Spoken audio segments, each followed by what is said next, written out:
오늘 은혜 받으실 하나님의 말씀은 에베소서 1장 1절부터 5절 말씀입니다. 하나님의 뜻으로 말미암아 그리스도 예수의 사도된 바울은 에베소에 있는 성도들과 그리스도 예수 안에 있는 신실한 자들에게 편지하노니, 하나님 우리 아버지와 주 예수 그리스도로부터 은혜와 평강이 너희에게 있을지어다. 찬송하리로다. 하나님 곧 우리 주 예수 그리스도의 아버지께서 그리스도 안에서 하늘에 속한 모든 신령한 복을 우리에게 주시되, 곧 창세 전에 그리스도 안에서 우리를 택하사 우리로 사랑 안에서 그 앞에 거룩하고 흠이 없게 하시려고 그 기쁘신 뜻대로 우리를 예정하사 예수 그리스도로 말미암아 자기의 아들들이 되게 하셨으니. 아멘. 할렐루야. 비 오는 좋은 날입니다. 오늘 예배 함께 오셔서 예배드리는 성도님들도 계시고, 집에서 유튜브를 통해서 예배를 드리는 성도님들도 계십니다. 다니엘 특별 새벽기도에 내가 열심히 참석할 거라고 어제 저녁까지 굳게 마음 먹었는데, 아침에 일어나니까 비도 오고 그러니까 마음이 어려웠던 분들도 계시겠지만, 성전에서나 집에서나 아니면 모든 것을 다 잊고 푹 주무시는 성도나 다 동일하게 하나님 은혜 가운데 거할 줄로 믿습니다. 다니엘 특별 새벽 기도회 동안에 에베소서 말씀을 함께 나눌 것인데요, 에베소서의 주제는 신학자들은 교회론이라고 얘기를 하고 있습니다만, 결국은 내가 그리스도 안에, 그리스도가 내 안에, 그리스도와 함께 되는 연합, 일치를 이야기하고 있습니다. 하나님의 자녀들은 그리스도 안에, 몸된 교회 안에 하나가 되어간다라고 하는 그 말씀을 바울이 에베소 서신을 통해서 우리에게 전하고 있습니다. 먼저 에베소서 1장 1절을 보면 어떻게 되어 있죠? 자막이 안 나오면 성경을 보시고, 또 자막이 나오면 성경 말씀을 함께 보도록 하겠습니다. 함께 합니다. 하나님의 뜻으로 말미암아 그리스도 예수의 사도된 바울은 에베소에 있는 성도들과 그리스도 예수 안에 있는 신실한 자들에게 편지하노니. 신학자들이 바울의 서신을 연구할 때 모든 서신의 첫 절을 굉장히 중요하게 연구를 합니다.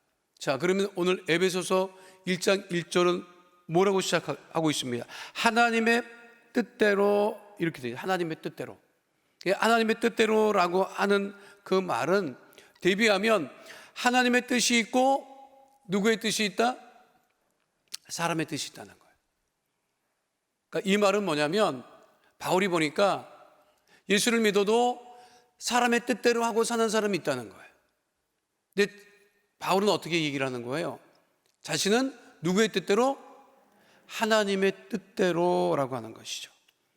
자, 우리는 하나님의 뜻대로 살아가는 사람입니까? 사람의 뜻대로 살아가는 사람입니까? 하나님의 뜻대로 살아간다고 고백을 하지요. 근데 사는 걸 이렇게 보면 하나님은 어디 계신지 잘 모르겠고, 사람의 뜻을 따라서 막 살아가는 것을 우리가 알 수가 있습니다. 제가 사극을 보면서 제일 이해하지 못했던 것 중에 하나가 뭐냐면, 귀향을 가더라고요.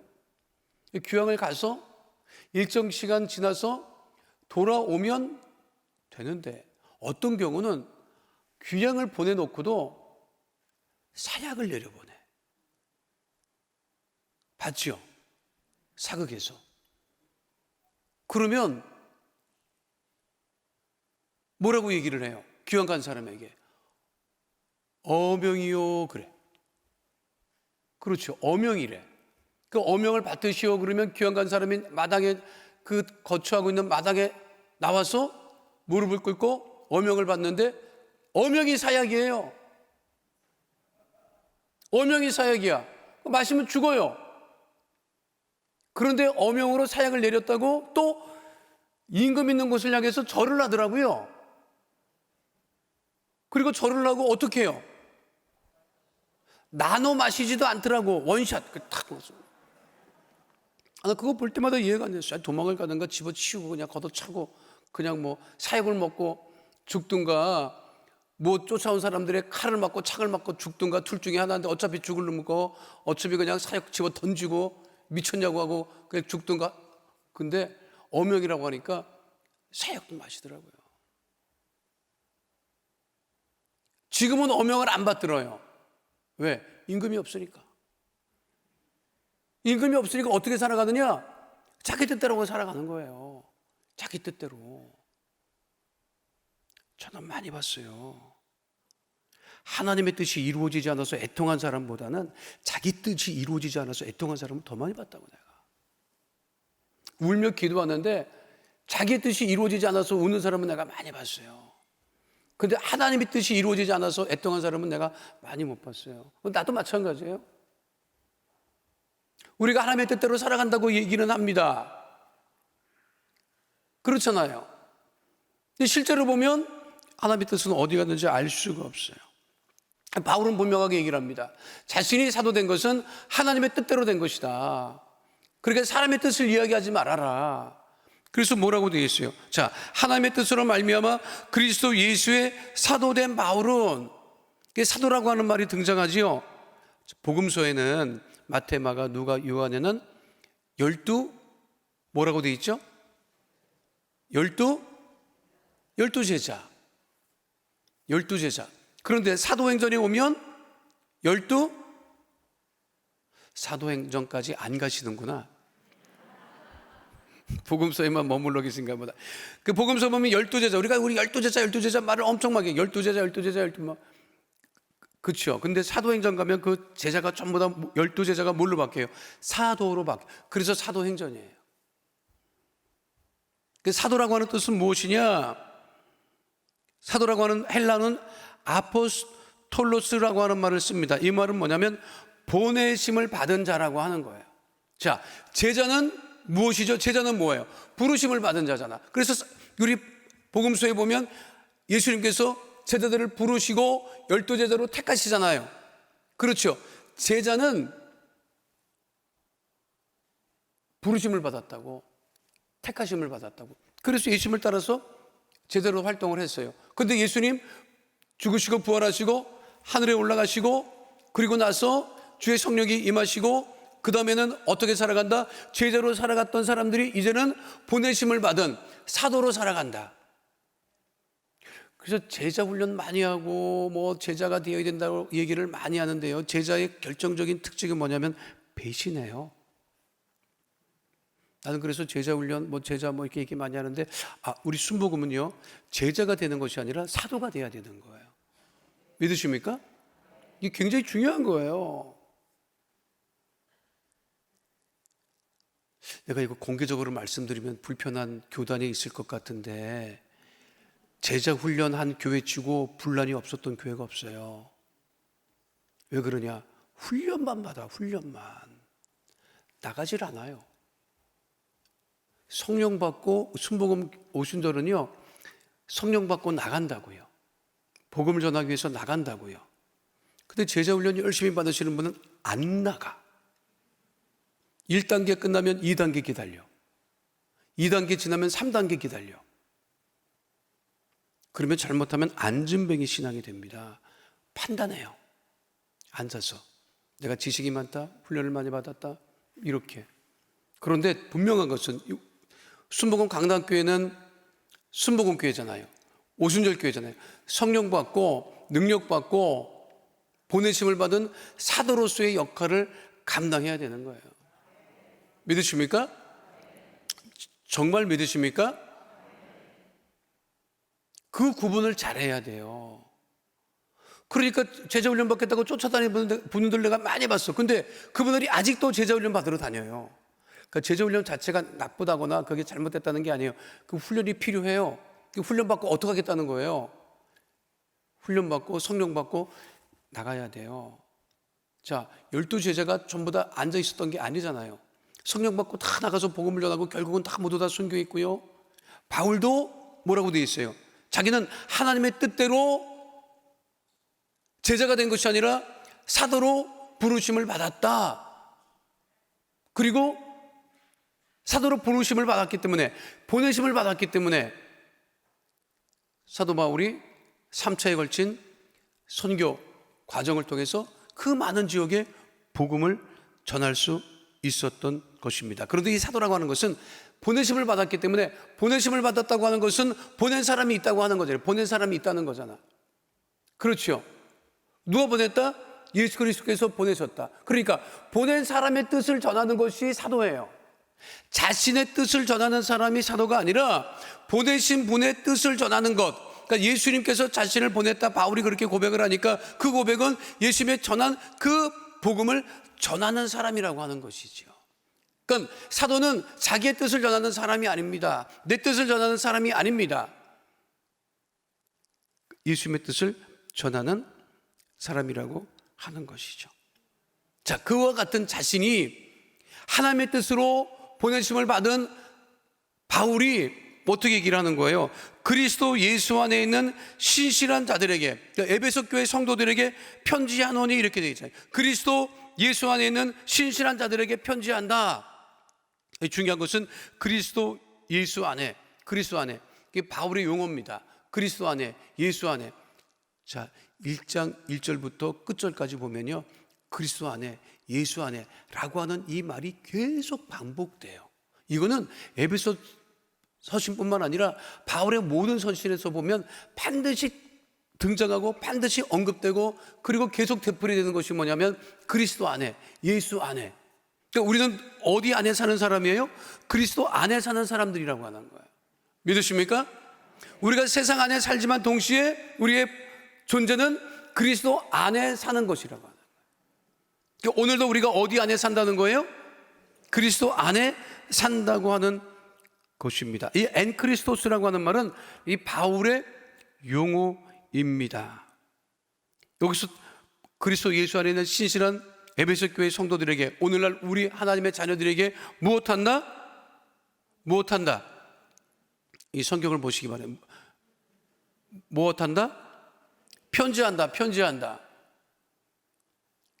이 성경은, 이 그 구약은 율법을 기록해 놓은 것이 많고 역사서가 주류를 이루고 선지자들의 활동이 주류를 이루고 있습니다만, 신약 성경 복음서의 다음 사도행전을 지나가면 대부분 바울 서신이에요. 서신이야. 신약은 대부분 서신이야. 말을 좀 고상하게 해서 서신이지 편지예요. 편지. 자, 말씀드릴게요. 편지가 어려워요? 안 어려워요? 편지가 어려워요? 안 어려워요? 편지는 안 어려워요. 자, 그러면 바울이 에베소 교회 성도들에게 편지를 보냈을 때 그 편지를 받은 사람들이 어려웠을까요? 안 어려웠을까요? 안 어려웠지. 그러면 성경을 읽는데 자꾸만 어렵다고 하는 분들이 있어. 뭐가 어려워요? 편지가 어려워? 편지라고. 내가 신학을 하면서 항상 퀘션 마크가 뭐냐면, 신학이 너무 어려워. 어렵게 가르치더라고요. 아니, 편지를 그렇게 어렵게 가르쳐.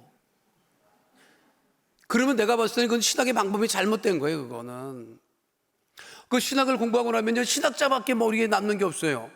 신학자가 말한 게 뭐가 그렇게 중요해요? 성경 본문 말씀이 말씀하는 게 중요하지.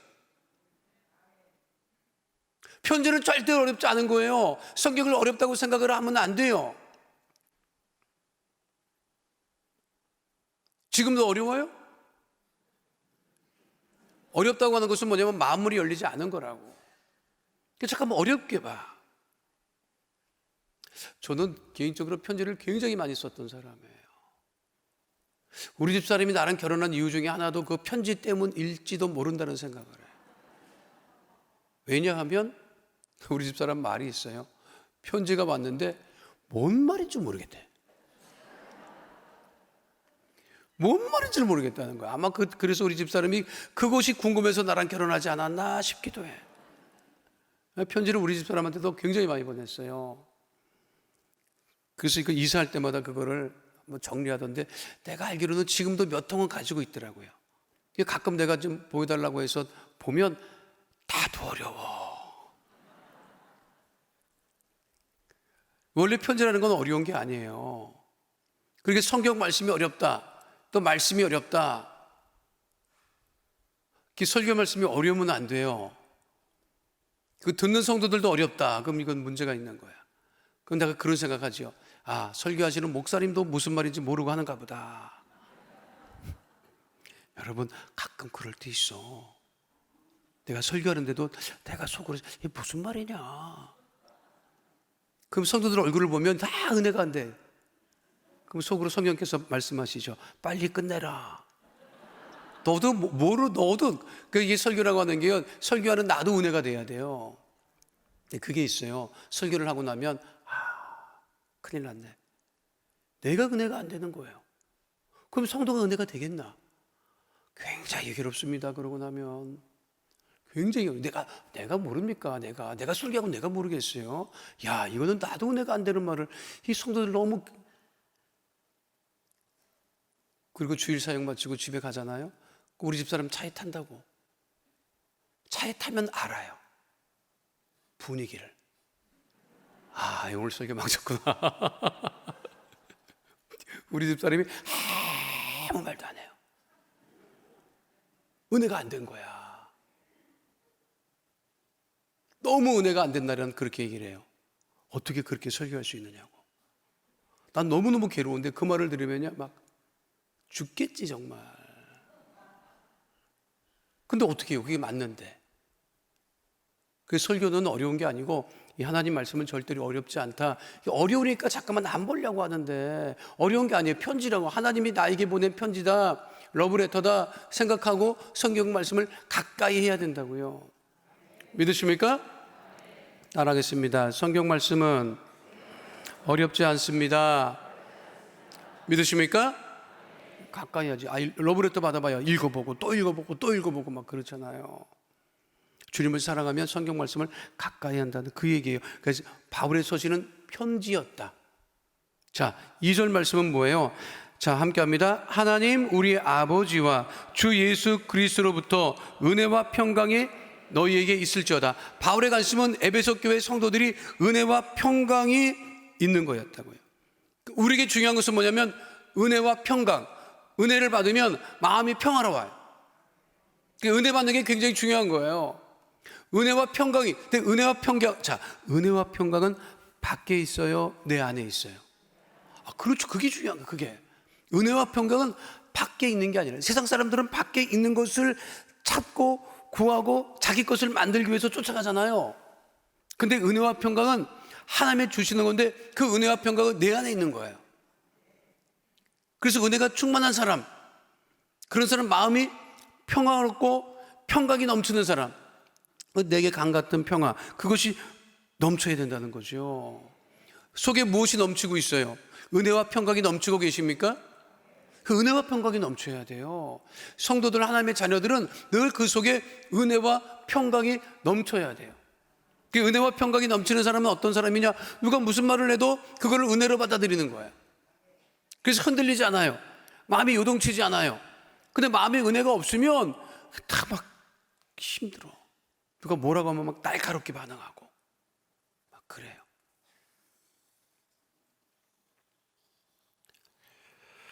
오늘 아침에 빨간 넥타이를 했더니 우리 집사람이 아이고 당신도 나이 들었다. 왜? 빨간 걸 좋아하네? 그러는 거예요. 이게 화면에 이게 제일 잘 나오니까 그러는 거지. 근데 맞아요. 나이 들면 빨간 걸 좋아하더라고. 우리 어머니도 보면 그냥 옷장 계실 때 보면 옷장문 열어보면 다 빨간색이야. 엄마 미쳤나 봐요. 다 빨간색이야. 왜 이래? 우리 어머니가 그런 말을 한 기억이 나요. 예. 살 때마다 마지막으로 입지 내가 이 화려한 거를 언제 입어보겠나 하고 옛날 계속해서 사는 날까지 빨간색만 입었어. 오늘 오신 분들 보니까 다 젊어가지고 빨간색은 없는 거 보니까 다 젊으시네요. 우리 안에 은혜와 평강이 넘쳐야 돼요. 다른 것으로 채우려고 하지 마세요. 은혜와 평강으로 채우려고 하세요. 은혜를 사모하세요. 그것이 가장 중요한 것입니다. 3절 말씀입니다. 찬송하리로다 하나님 곧 우리 주 예수 그리스도의 아버지께서 그리스도 안에서 하늘에 속한 모든 신령한 복을 우리에게 주시되, 하나님께서 우리에게 무엇을 주신다? 신령한 복을 주신다. 그러니까 세상 복이 아니라 신령한 복, 하나님이 주시는 복. 우리가 원하는 복은 세상 복이 아니에요. 하나님이 주시는 복을 원한다고 하는 것이죠. 한국 사람 복 좋아하잖아요. 얼마나 많이 복 좋아하는지. 지금도 밥그릇 위에 복이라고 써 있는 걸 내가 지금도 본다고. 숟가락에도 복이 있고, 한복에도 옛날에는 복복복복복복 이렇게 있고. 그 전에 우리 집에 베개가 많았던 베개야. 벽에 이렇게 베고 누우면 옆에 베개에 이렇게 복복복복복복복 이렇게. 그래서 오죽하면 떡집 이름도 종로 복덕이었지, 여러분. 요즘은 이름이 고상하지만 옛날에는 이 동네 이름마다 복희, 복자, 복순이 막 그냥 복자 엄청 많았어요. 오죽하면 부동산 중개업소도 복덕방이었겠냐, 복덕방이. 내가 보니까 동네 복덕방 사라지고 은혜가 사라졌어요. 동네 복덕방 사라지고 나서 개발하니 뭐하느냐 하면서 이게 천지가 그냥 이게 주택이 투자 개념이 돼가지고 정신을 못 차리더라고. 그게 은혜가 없는 거지. 돈 쫓아가는 거예요 지금. 우리들은 하나님의 신령한 복을 원하는 사람들이죠. 믿으십니까? 하나님이 주시는 은혜를, 하나님의 은혜가 채워지면, 하나님의 신령한 복이 채워지면 다른 것은 아무런 문제도 염려도 되지 않는다. 하나님의 은혜를 사모하고 하나님이 주신 신령한 복을 사모하는 주의 백성 다 되시기를 축원드립니다. 4절 말씀 함께 합니다. 곧 창세 전에 그리스도 안에서 우리를 택하사 우리로 사랑 안에서 그 앞에 거룩하고 흠이 없게 하시려고. 우리가 거룩하고 흠이 없게 하시기를 원하신다는 거예요. 우리가 거룩하기를 원한다, 흠이 없기를 원한다. 아니, 우리가 왜 거룩하겠습니까? 거룩하기를 애쓰는 거지. 흠이 없기를 애쓰지만 흠이 많지요. 우리가 얼마나 흠이 많아요. 거룩하려고, 그것이 중요한 거예요. 거룩하기를 위해서 애쓰고 흠이 없기를 위해서 애쓰는 것, 그것이 중요하다는 거죠.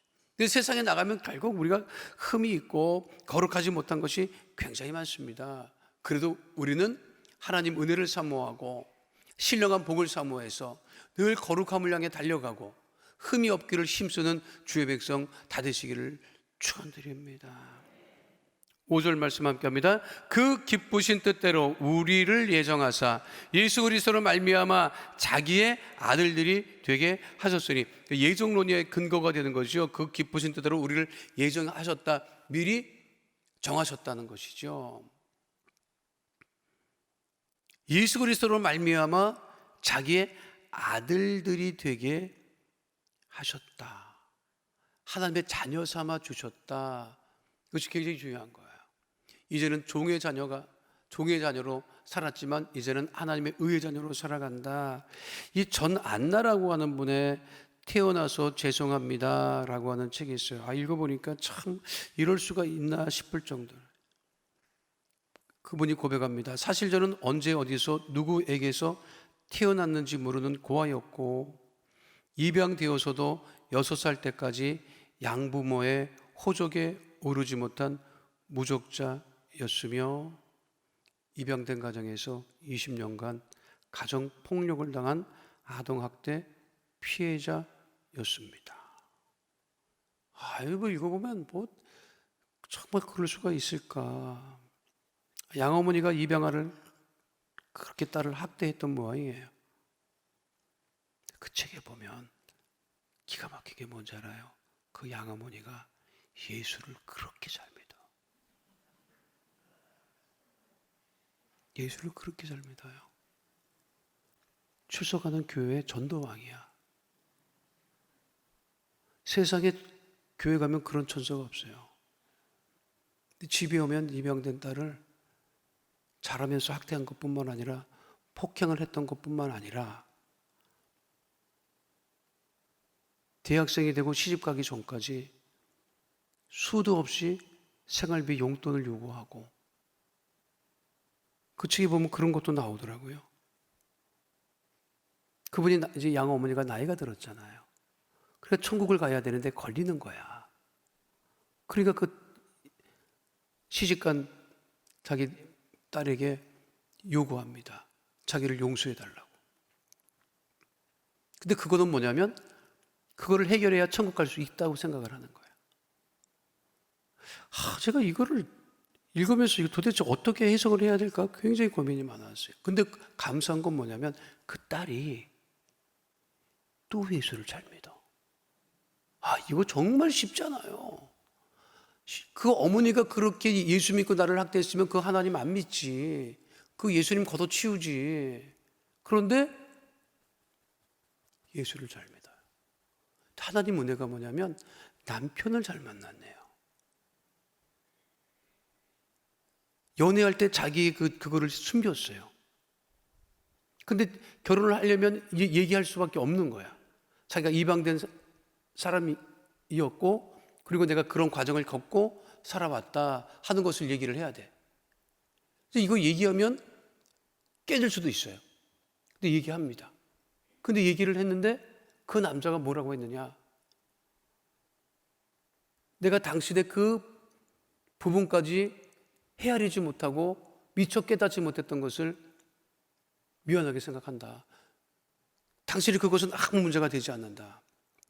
자, 그러면 시부모 될 부모에게 얘기를 해야 되잖아요. 그 이야기를 또 해야 되잖아. 숨길 수 없으니까 얘기합니다. 근데 그 시부모 될 자리가 결혼했어요, 그분들. 그 두 분이 얘기하는 거야. 아무 문제가 되지 않는다. 내 아들이 사랑하고 너희들이 행복하게 살면 그걸로 됐다. 또 문제를 삼지 않아. 참 하나님 은혜가, 제가 말씀드리는 게 뭐냐면 그렇게 무속자로 태어나서 고아로 태어나서 이방이 돼서 학대를 받고 그렇게 자라왔는데 그럼에도 불구하고 어떻게 했다? 자기를 하나님의 자녀 삼아주신 것을 감사하고 그 은혜를 따라 살아가고, 지금 이분은 자기와 관련된 그 자유 같은 과정을 겪은 사람들을 돕는 사람으로서 아주 왕성하게 활동하고 있더라고요. 제가 좀 연락이 되면, 이분 연락이 되면 우리 교회 청해서 좀 말씀을 들어볼까, 이제 강연도 많이 하시거든요. 그런 생각이 있어요. 무엇이 은혜인지 아십니까? 자기를 학대했던 그 어머니가 예수를 잘 믿는 사람인데, 그럼에도 불구하고 그 학대받은 딸이 역시 예수를 잘 믿는 하나님의 자녀가 되었다고 하는 것이죠. 가장 큰 은혜가 뭐냐면 우리가 하나님의 자녀가 되었다고 하는 그 은혜가 가장 큰 것입니다. 자, 오늘은 여기까지 하도록 하겠습니다. 중요한 게 뭐라고요? 다 잊어버렸구나. 하나님 말씀은 어렵지 않다. 우리는 그리스도 안에 하나님의 은혜를 신령한 복을 사모하며 살아가는 하나님의 자녀이다. 그리고 우리는 하나님의 자녀된 축복을 누리며 살아가는 하나님의 자녀인 것을 잊지 않게 되시기를 축원드립니다. 거룩하신 아버지 하나님, 우리 모두가 그리스도 안에서 새로운 신분으로 하나님의 자녀가 되어 살아가고 있는 것을 늘 감사하며 잊지 않고 아버지의 말씀에 굳게 서서 하나님의 은혜 가운데 거하는 믿음의 백성 다 될 수 있도록, 오직 그리스도 안에서 하나 되는 주의 백성 다 될 수 있도록 주님 역사하여 주시옵소서. 아멘.